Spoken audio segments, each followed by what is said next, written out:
Welcome everyone to the next version of Let's Get Solving with Google Cloud. My name is Nitin Khatter. I'm working as a customer engineer with Google Cloud Platform. I'm working as a data analytics specialist and help customers onboard to Google Cloud and build the data architectures, understand their data problems today, and solve them in the best possible manner.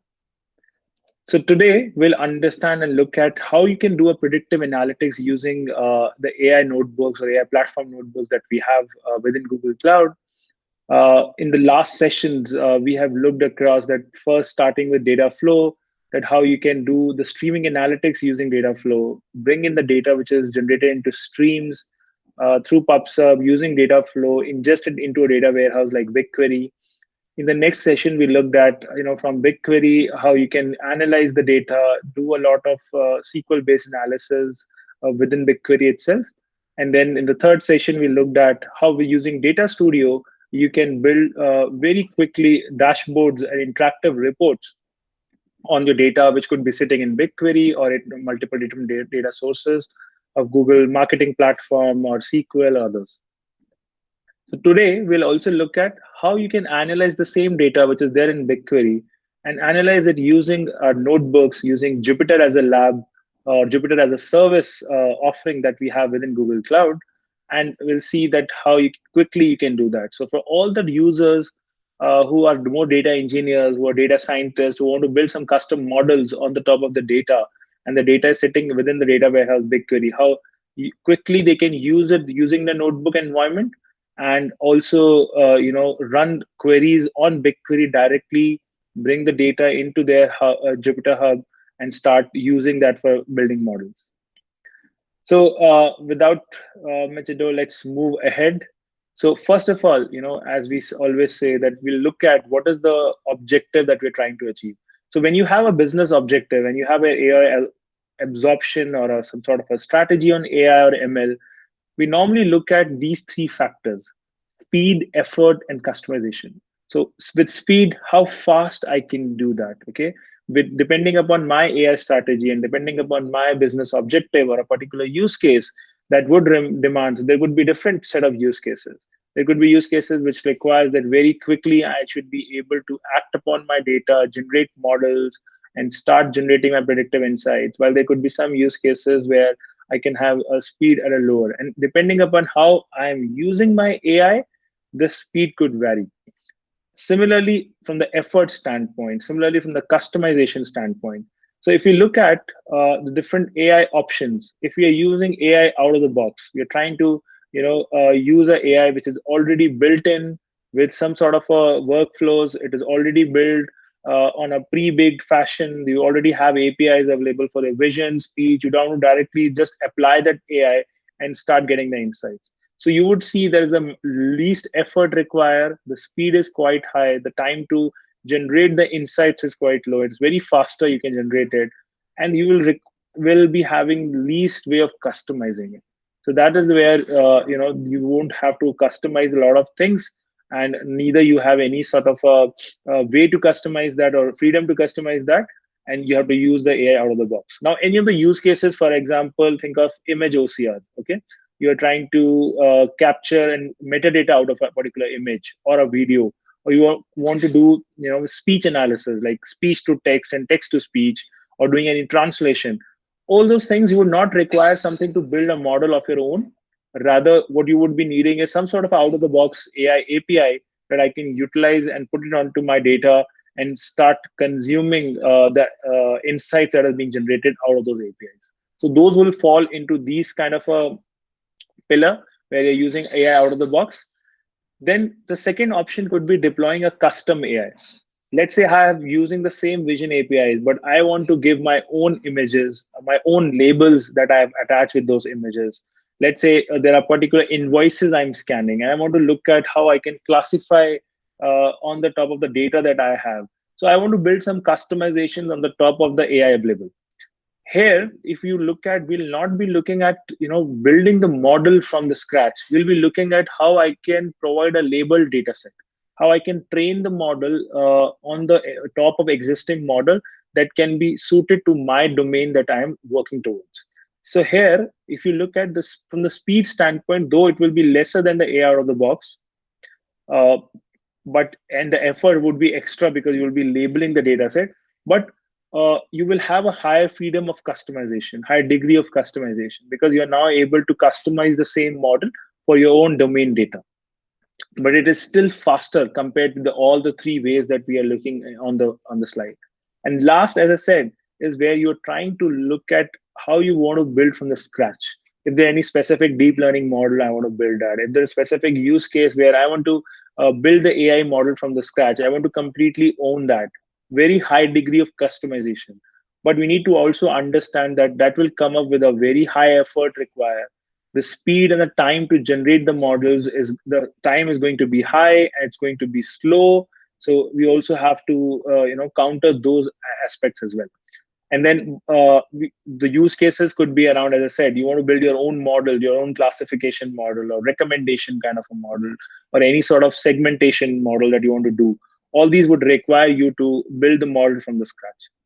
So just to understand from the holistic standpoint at high level, any AI use cases that you're trying to look at need to weigh in all the factors of speed, effort, and customization. To what extent, what are the trade-offs, and accordingly choose what are the solutions which are suited for you use cases. Now let's move forward. Again, step back, look at our problem statement that we were started from right from the beginning. We were looking at Twitter sentiment analysis, how we can identify sentiments of the Twitter feed, the streaming feed being generated. We ingested that feed using our app engine and pops up. We use the data flow to calculate the intent on the top of it. So now if you see, we are actually calling the NLP API. And this actually falls in the first pillar that I showcased in the last slide, where I'm using already pre-built AI out of the box. I'm not using any sort of customization because it's a standard textual data. I want to do some entity extraction. I want to do some semantic analysis. I want to give it a semantic score or confidence score. I didn't need to build a custom model. And neither I'm building any custom model from the scratch. I'm not doing a customization on the out of the box model, and either I'm building a model from the scratch. So my speed to do that is going to be very fast. There's the least effort required, but I'm losing on the customization, which is not the case in my scenario. And once we get a sentiment score, we ingest into a BigQuery. From BigQuery, you can analyze in form of a dashboards for a business users or analysts standpoint. But for any data scientists who want to do any exploratory analysis, they would require to have some sort of a notebook environment. So that's the theme that we're going to talk about today, that how you can resolve your AI use cases, one through using an API, and the other one is to how to custom build that particular, if you want to do an exploratory analysis and build your custom models. So the data lab is going to be one that we are going to look upon.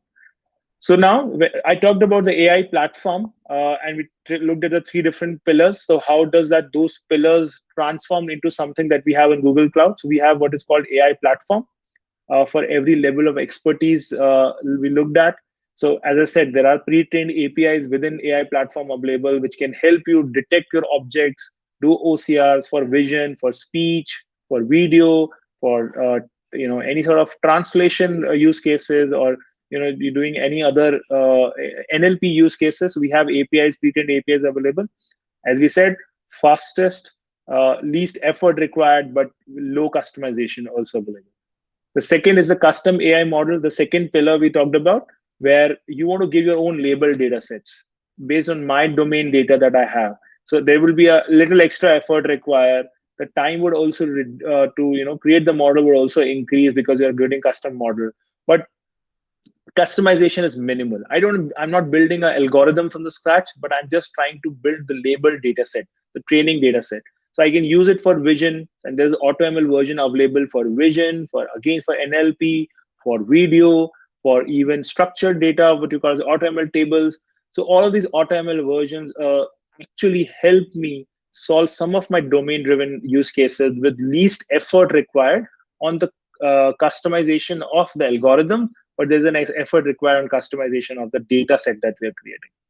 And lastly, is the part which is end-to-end AI with core tools. So we give you the infrastructure, we give you notebooks environment, the deep learning VMs, all the infrastructure that you would require to build the custom model from the scratch High effort required, more degree of customization possible, but then the time to create such models would also be high, and therefore the low speed. Now let's look at specifically thing on the AI platform notebooks. So this is a fully managed development environment that we give out. As I said, it is Jupyter as a service. So there are pre-installed client libraries. There is a pre-configured environment you can choose for NumPy, scikit-py, and scikit-learn, and then there is matplotlib, and there's a lot many of these, XGBoost, Keras, and Python. These some of the libraries which we have mentioned are already available. You can choose from the runtime environments. Do you need a more build a model on TensorFlow, or you need to build something on a big data environment or BigQuery or data flow? So you can choose from those environments. So how it works is like you have a user project, okay? So there is a user, there's a proxy layer in between which is trying to access that Jupyter. So you don't have to host the Jupyter hub on your own laptop. It's hosted on the cloud, and you have a proxy access to that particular Jupyter environment. You have your own user project. Your notebooks are saved into those cloud repositories, the entire notebook environment, and then you can run a multiple VMs. As pointed out here, you could have a normal VM, you can have a deep learning VMs which have deep learning libraries. If you want to do a distributed deep learning model, or a non-distributed, basically you can interact using the Jupyter notebooks environment, and you can trigger that model on that particular infrastructure that you have configured. So we'll show you that in the demo, that how easy it is to create a Jupyter environment, this AI platform notebooks. You can choose the runtimes very quickly and generate it in within few minutes and start working on it. So let's get started with the demo, and we're going to do a demo on Qwiklabs, wonderful platform. I'll again pause for some seconds, and I'll ask you to please scan this QR code. This will take you to the first lab that we did in the first session, which is data flow. Complete that lab. It's a very small lab that you have to complete, and this will give you an access to 30 days of trial access or free access to all the Google Cloud related labs. You can do a lot of things in BigQuery. You can learn a lot of things on PubSub, App Engine, machine learning APIs, maybe using BQML, and a lot of the things that I just mentioned, the notebooks, and on Data Studio. So definitely useful, and it will help you quickly ramp on your knowledge on Google Cloud Platform. So just scan this QR code and get started. So for today, we'll be looking at a lab which is going to load the data into BigQuery and do the exploratory data analysis. This will be done through using AI platform notebooks that I just described in my slide. So let's start the lab. So you just click on the lab, get started. We'll create an environment for you. Okay. And then we can open this up. It's going to provision the lab resources. It will take a few minutes because it's going to open up a Jupyter. We'll create a Jupyter environment where it's going to just create a project for you at the back end, add some of the pre-warmed data sources or some of the things that would be required for doing this lab. So just wait for some time, and it's going to provision the lab and give us a console link, and as well as we'll be able to then launch it. So just hold on while it takes to provision the lab. We can talk about what are the different steps we are going to do in this lab. So it's done. Let's first launch this into a new incognito window. Okay. Let's sign in into the console.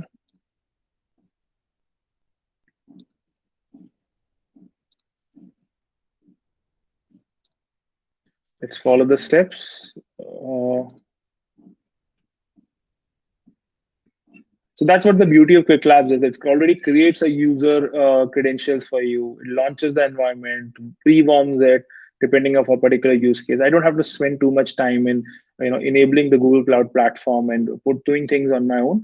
Definitely, I'll be required to do that when I'm doing things in production, or when I'm past the learning experience. But during the learning phase, I think Qwiklabs is really helpful tool in practicing a lot of concepts that we are learning. So, okay, so this is ready. Now let's look at what are those labs going to do about. So as I said, we're going to load the data which is there in BigQuery. We'll do some exploratory analysis using the AI platform notebooks, which is JupyterLab Notebooks. And it is well integrated, as I said, with BigQuery and even Google native products, and all that is possible on a JupyterLab that is also there. Then what are the objectives? So we are going to create a federated BigQuery table by having the data from cloud storage. This is a public data source. Then we will perform some BigQuery queries using a JupyterLab environment. We're going to launch that. We'll use some pandas and others to visualize the BigQuery data as well. So we'll use pandas and Seaborn to visualize how the data looks at. So that's all. That's the major thing that we have. Now let's get started on the lab. So I think that's already, we have launched this. This is already done. Now let's activate the Cloud Shell. I think that's where we are going to write some of our commands as required. So this is the button to activate your Cloud Shell. So this is also one of the cool things that I see with Google Cloud Console. I don't have to do anything on my local machine. It already gives you a machine which has the capabilities of, there is some RAM, there is some CPU. It's free of cost. I can do a lot of code building within Cloud Shell. It also gives me an open editor as well, and it is already preloaded with a lot of SDKs for me to interact with any of the Google products. So this is already launched. Cloud Shell is being launched. We can see that. So there are some credential accounts. We can skip this part. The project ID is already here. We have already. Now let's start preparing our environment. So first we need to enable the Cloud Repository API. Why it is important? Because the notebooks that we are going to create within our AI platform, that are going to be saved on the Cloud repositories. So we can just search for Cloud Repository, or we can navigate to this API services and library. I can just do a simple search out here. And I can pick up this. This is the Cloud Source Repository API.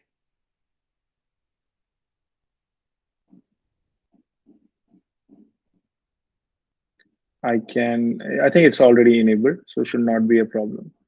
So no worries. Let's go back and move on to the next part. So we need to clone a particular repository. Let's go to our Cloud Shell. Copy this command out here. So what we're trying to do is, let me just close this one. Okay.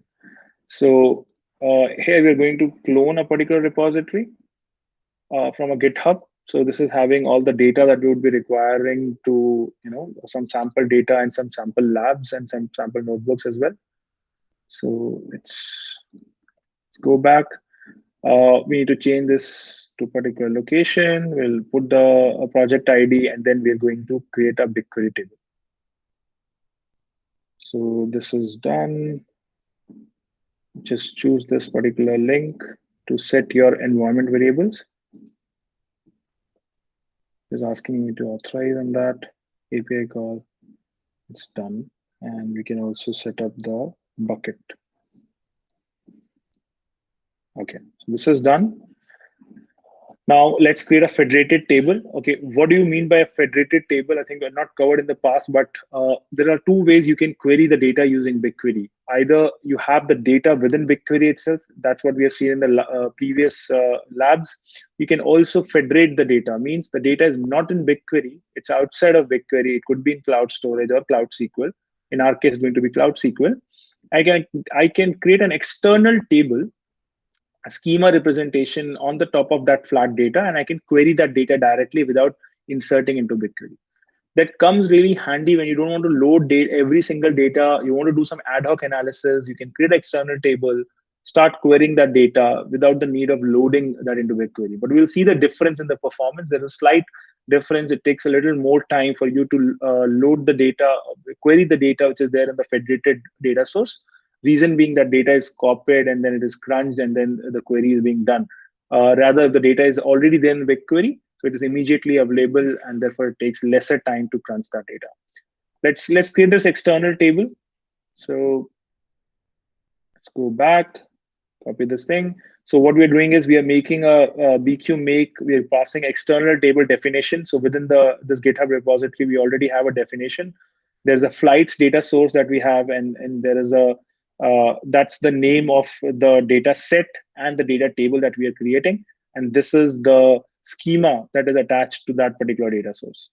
So just by doing this, this will help us create an external table. So this is already created using the schema that we have provided. Okay, so this is done. Let's check the progress. This should be done. Okay.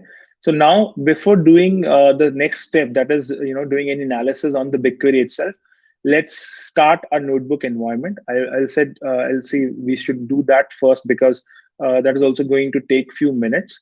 So let me just skip to create the model using AI platform. So we'll come back to the BigQuery part after that. So let's go on to the AI platform notebooks as described in this snapshot and start a new instance. Uh, you can navigate from here, just go down on the databases, and there is networking, and then you will see a AI tab as well. You can search also. So this is the artificial intelligence AI platform unified and other things. So here in the AI platform, you will see what is we have notebooks. So let me just minimize this Cloud Shell. So here, what we're going to do is we're going to create a new instance of my notebook with TensorFlow 2.x already part of it without any GPU. So this is what I was talking about. It's giving you a lot of things in terms of hide the info panel. So this is the notebook environment. I can create a new instance. It asks you different runtime environment that you need, whether you need specifically for GPUs. As in our case, we are going to do it for TensorFlow. So we're going to use TensorFlow 2.2. So right now it's the TensorFlow Enterprise, which is already available. I think we can use either of them. Will not be an issue. So in this scenario, let's use the TensorFlow Enterprise without GPUs 2.1. And it asks me to regions, US Central Zone 1. We can use the central one. And the zone could be select a zone, any zone within remaining fields we can leave as it is. So it's okay. So it is by default going to create a 4V CPU and 15 GB RAM and all these configurations. You can edit these configurations if required. And there's some advanced options also available. You can look at those advanced options also later on.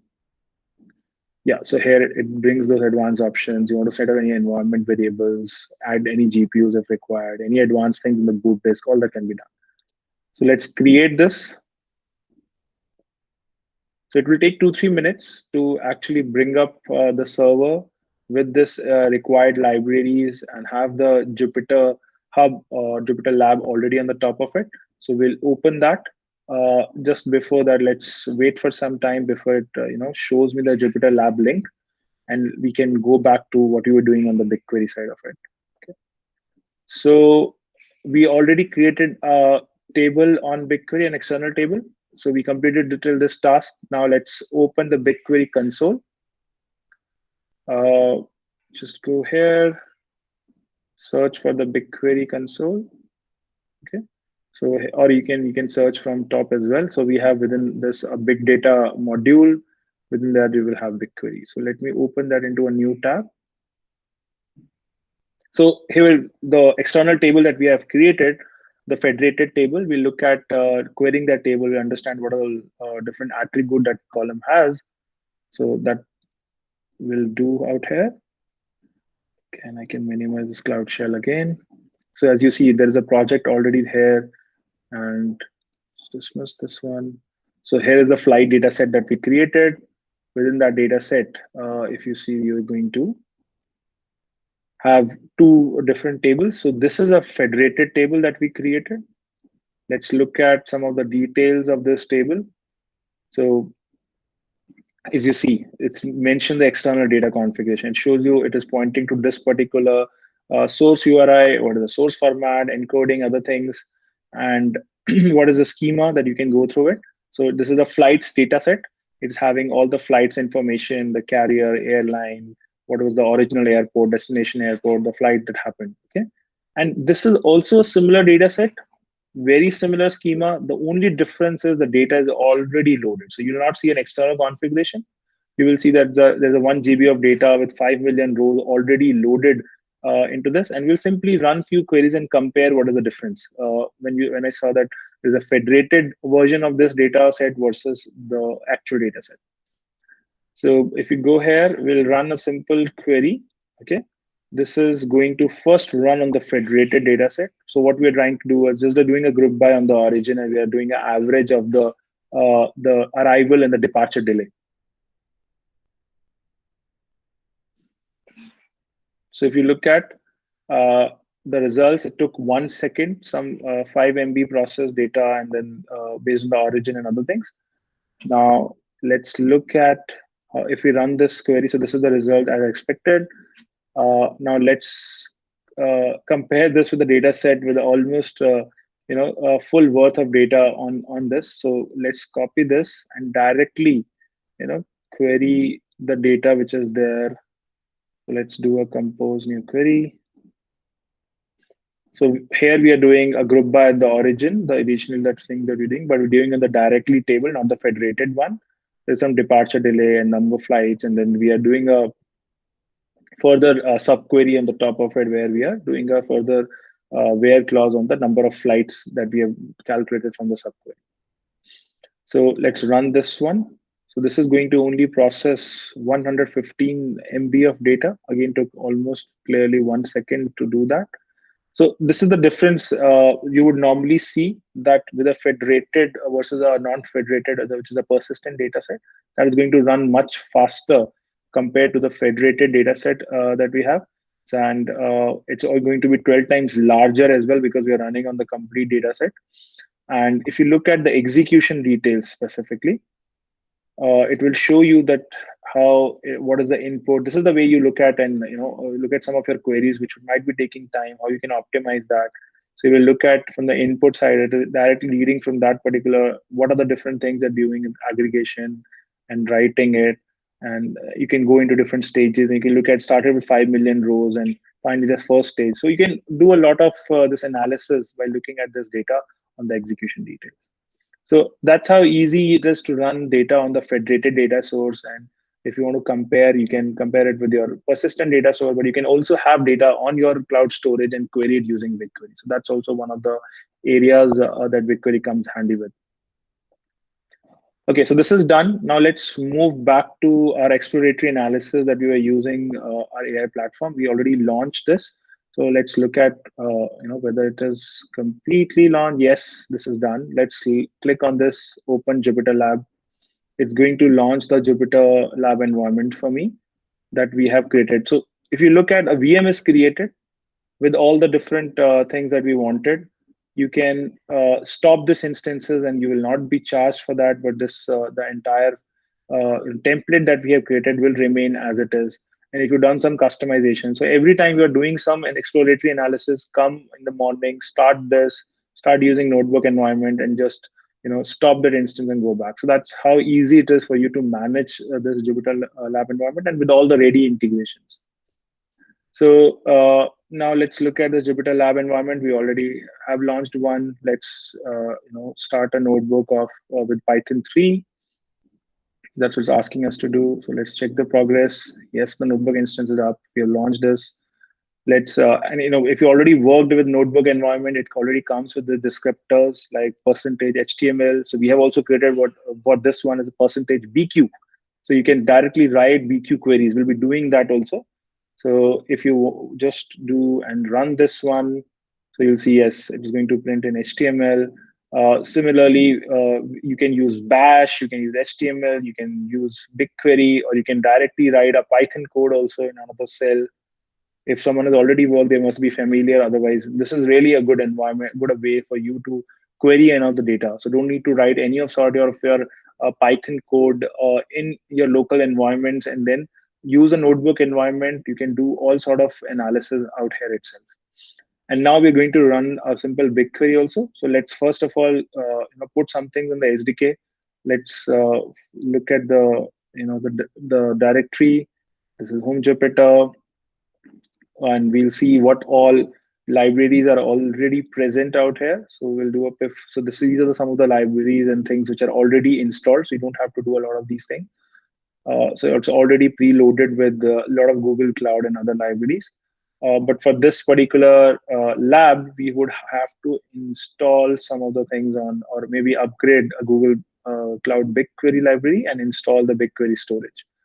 So let's do that because we didn't choose the BigQuery runtime environment. We chose only the one which is like TensorFlow. That's not having this thing, BigQuery and the BigQuery storage one. So we'll just upgrade that particular thing and it will do that everything and it's done already. for the BigQuery one, and then it's going to do it for BigQuery storage also.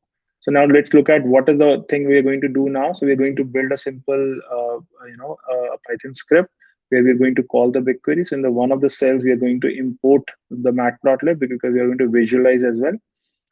So once this is done, yeah, this one is done. So let's copy. So we're going to import the pyplot function and the seaborn pandas and numpy that we're going to use. So this is done. Now using the percentage BigQuery header descriptor, we can simply, as I said, you can run a simple query. What we're doing is we are calling the table that is already present within BigQuery, and we are simply calculating the arrival delays and what is the fraction of delay. So let's run this. It's going to show you a data. So it will execute the query. It will return back the result. So you don't have to go into Bigquery Console to run this queries. You can do it from your notebook environment itself. And the query is executed. Now let's look at one more query where we can use it for distribution as well. So here, what we're doing is any departure delay greater than 10 and random variables there. We're calculating the error delay, the arrival delay, and the departure delay. So let's run this query. So it's executed. We'll also print out the output for that. And let's check our progress. So this is actually have created a simple, because you use a df in front of it. So it is loaded into a data frame that I can use in my subsequent cells. So here, if I look at df.describe, I can use this one. Sorry, I can use this one too. So there it was directly printed out on my standard output. Here I have put it into a data frame. I can use the data from my subsequent cells. So if you look at describe, this is the data that has already carrying covered the count, mean, and other things. I can use this entire data set and or maybe use a 1% sample it is showing right now and use it to plot a graph on the top of it. So here we are going to use the seaborn library. So as we've already imported it, and we're going to plot this one. So this one is done. So this is the plot that it is showing us the violin chart that shows a combination of your kernel distribution plot and the box plot for the data frame. And then you can do a lot of things that you would require, any exploratory analysis on the top of it. So that's what's the purpose of this lab was, to look at how easily you can launch. So one is you already have a data set within BigQuery, federated versus not federated. And then you can launch a particular notebook environment, choose the runtime environments. Once it is loaded, this Jupyter other services are available to you. You can create multiple type of notebooks, and you can also save those notebooks. As I said, you can upload the files, you can add folders, you can add this into a Git repository as well. And these notebooks are already saved in your cloud source repository. And there's a lot of collaboration, which is also possible that you can do on the top of it. So that's how easy it is for you to deal with this kind of use cases, or any of your data science users or any of data engineer users who are used to notebook environments, or even if they're not using notebooks environments, I encourage you to start using it, because here this becomes a complete some sort of sandbox environment for you to write code, Python, and have a mixed code in between, call BigQuery or any other API, any other services of Google Cloud, and build any machine learning models if required. So that's all I had in this particular session.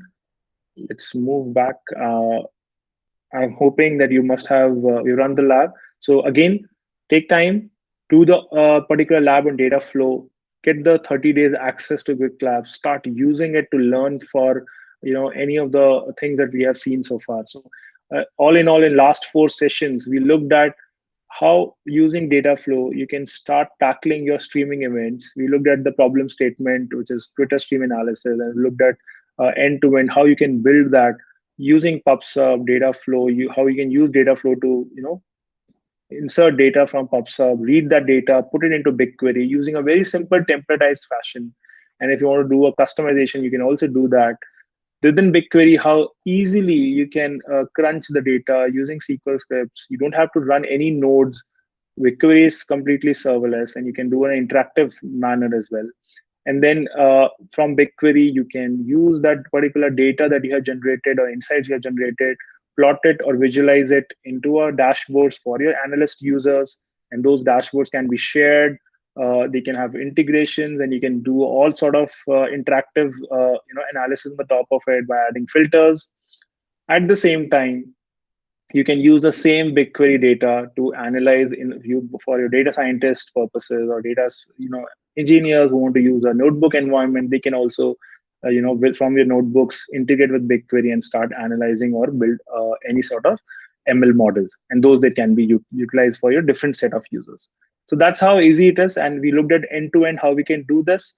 I wish all the success to you guys, and we'll soon be coming up with more such informative sessions. If you have any queries, just feel free to reach out to our team. Thank you so much. Thanks for all the time that you spent on this learning. Happy learning.